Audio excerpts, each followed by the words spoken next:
there, but mind me bloody things.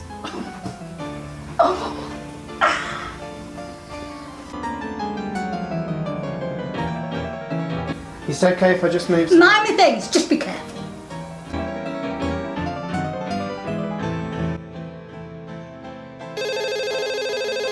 Be careful! Be careful! Okay. Don't you like that?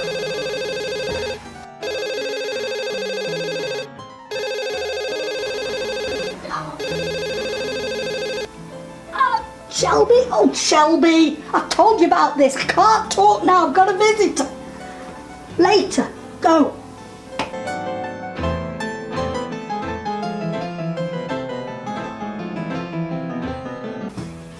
Oh. I'm sick of this. I'm sick of you. You seem quite upset, Joan. Upset? Just upset about all the space you've come about this, have you? You seem quite frustrated at the moment. Frustrated? Fed up? Fed up of you? Feeling fed up?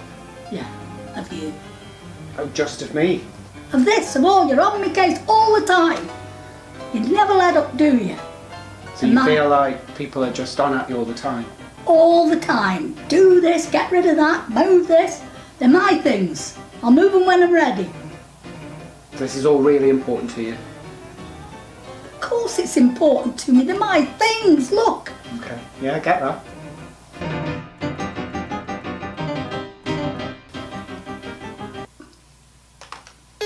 So Joan, we do need to speak to you about how much stuff you've got in your house. Stuff? What stuff? Well, you seem to have an awful lot of stuff. Who said that? Who said it? Go on, tell me, who's told you that? Who said it? Well, I can see it for myself, Joan. These are only a few things. Okay. So you don't... It's her next door, isn't it? I know what you're bloody nosy Parker. It's her, isn't it? Okay. So you feel that your neighbours asked me to come round? Yeah, I do. And they can just piss off, they can, because I'm fed up of it. Nosy, looking through my windows. Bitch. Nosy bitch. I've been here 6 weeks. Bloody music going bang, bang, bang, day and night. I can't sleep anyway. And she's always wants to know what I'm doing and looking in my windows. She's horrible, horrible woman. Don't want to believe a word she tells you. It's my stuff. Well, your neighbour hasn't spoken to me. All right, look, I have got a lot of stuff, I know that. But you shouldn't have moved me in with all this, should you? Okay. So you do recognise you've got an awful lot of stuff? Yeah. Look, I've done something, so stop getting at me. Look at the back bedroom, I've had a go at that, haven't I? I've done some things, and here you are, you keep getting on at me. What you're saying is you've done some things and you feel like you've got a little reward for it. Listen, you, before I moved here, I didn't have half this sort of stuff, but you moved me. You made me move after my Ron died, and it's just, well, you just don't get it, do you? Things have just got on top of me a bit. So you feel that things have got worse since Ron died? Of course they have, of course they have. My Ron, he was the salt of the earth. And now I'm left here with this, and you come in here having a go at me all the bloody time. I'm fed up of it. So sometimes you wonder if it's all worthwhile since you've lost Ron. Look, I know you're here to help me, I know you do, but I'm a very busy woman. I've got a lot on, a lot to deal with, and you don't seem to get that, do you? With our Shelby, you know what it's like. You know how I'm trying to deal with things, and you're here mithering me and bothering me, and I know you're trying to help, but it's not helping. Not helping at all. It's too much. I can understand that's really difficult for Things you. have been so difficult because Ron always just helped me out with things, and he's not here anymore. And Ron was really helpful to you? Ron was really, yeah, he was good, Ron was. He was a good man. Oh, one of the best, salt of the earth. So losing Ron has been a real wrench for you, Joan? It has. It's the worst thing. Everything's gone wrong since I lost Ron. Everything.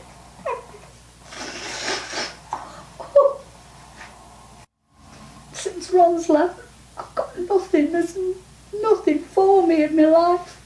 I'm lost. I'm lost. Oh, Ron. I miss you.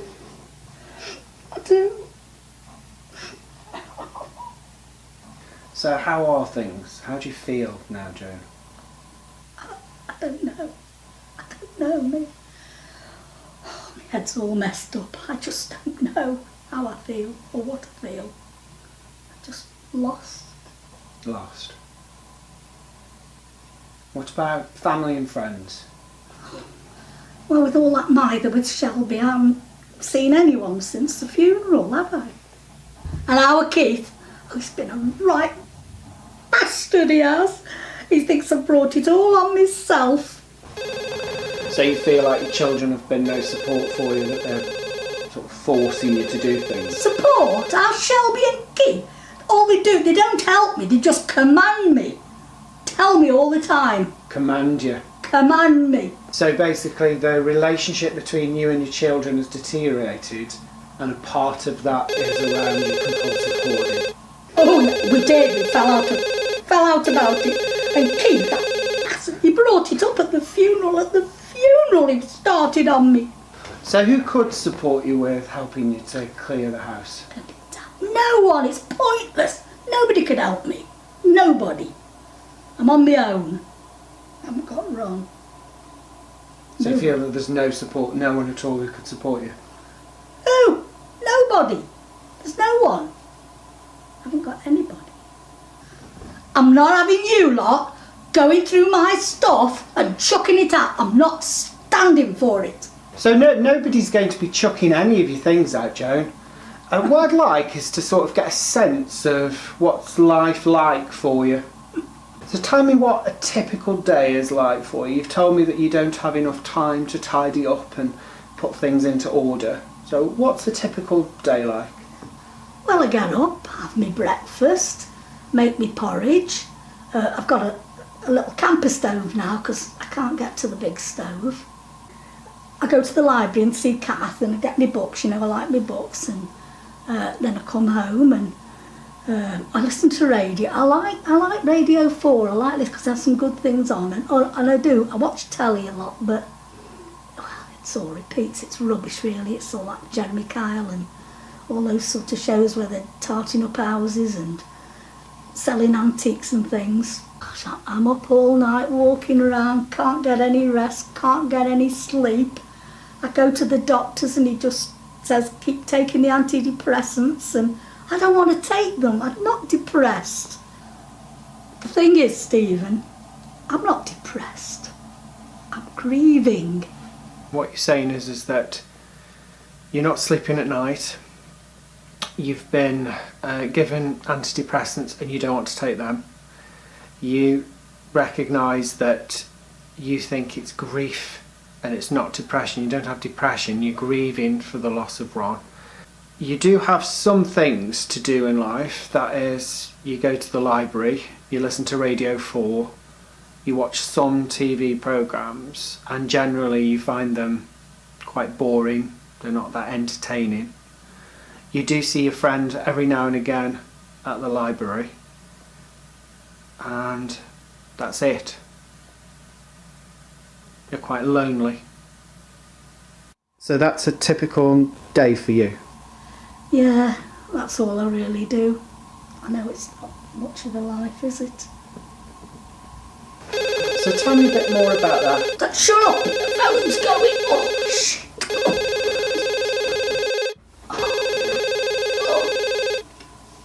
Hello? It's Shelby. I've told you about this, Shelby. I can't talk to you now. I've got a visitor. There's someone here. Later, okay?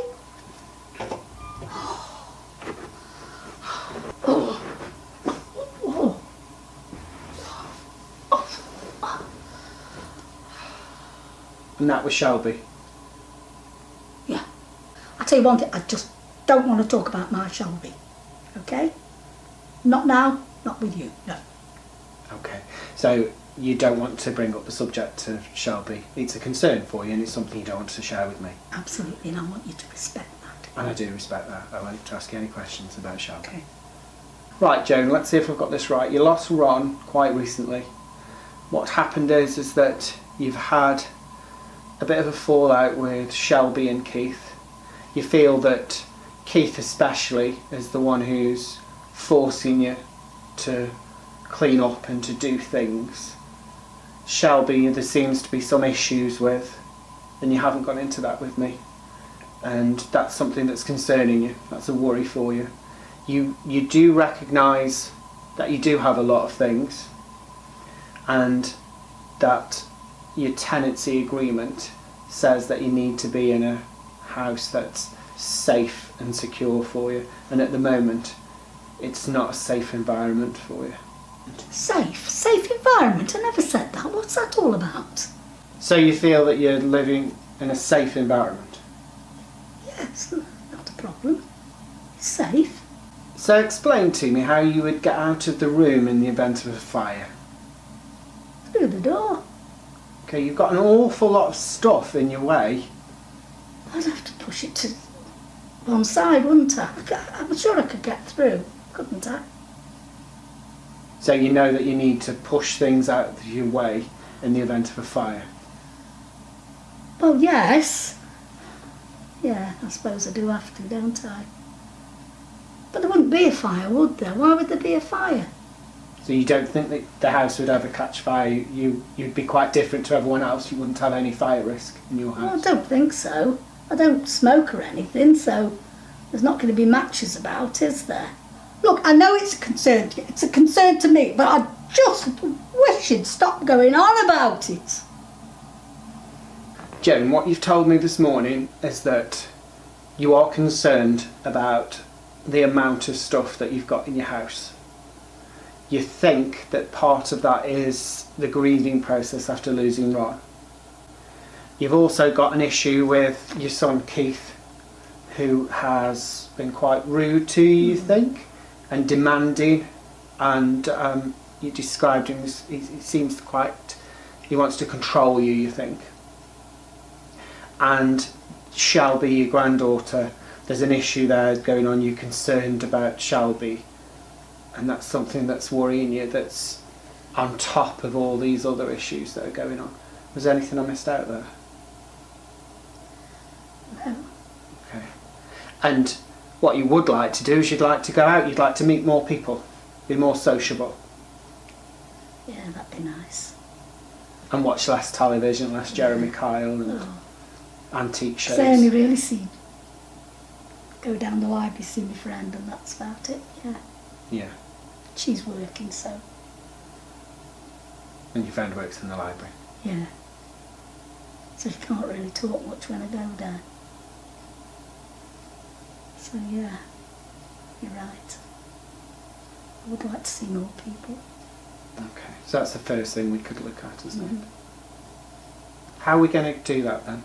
What do you think we could do for you to go out and meet more people?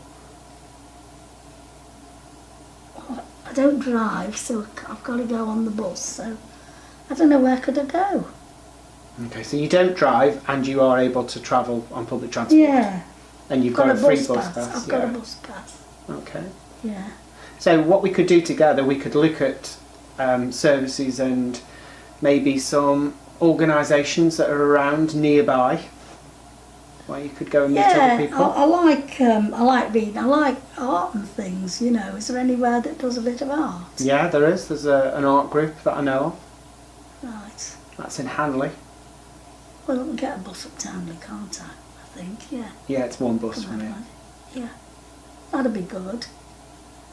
And do they do some of them, you know, for older people, them like dinner club type things? Yeah, there's plenty of things like that. Some of them are run by charities, some are run by the local authority, by the council. Because it's miserable sitting and eating your food on your own. It would be nice just to go out. So you'd like company? Yeah, that'd be nice. Is that possible? Yeah, that's possible. That's certainly possible.